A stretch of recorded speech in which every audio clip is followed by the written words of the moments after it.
સુરતમાં વિશ્વાસઘાત અને છેતરપિંડીની ફરિયાદમાં એક આરોપીને ભાવનગર પોલીસે ઝડપી લીધો છે. તો ભાવનગર પોલીસે સુરતના વરાછા પોલીસ સ્ટેશનમાં નોંધાયેલા છેતરપિંડીના ગુનામાં નાસ્તા ફરતા આરોપીને ઝડપી લીધો છે. ભાવનગર નીલમબાગ પોલીસે સુરેશ રવજીભાઈ મોરડિયા નામના છેતરપિંડીના ફરાર આરોપીને ઝડપી પાડ્યો.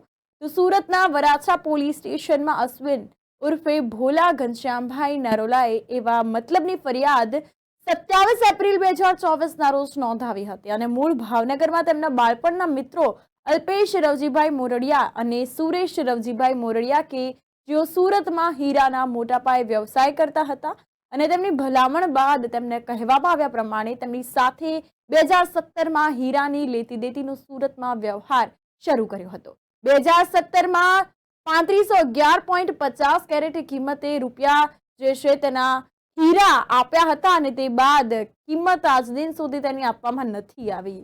આ વિશ્વાસઘાત કરીને છેતરપિંડી કરી હોવાની ફરિયાદ નોંધાઈ છે. જે ફરાર આરોપી સુરેશ રવજીભાઈ મોરડિયાને ભાવનગર બોર તળાવ પોલીસે ઝડપી લીધો અને આ અંગે કાયદેસરની કાર્યવાહી અને તપાસનો ધમધમાટ શરૂ કર્યો છે.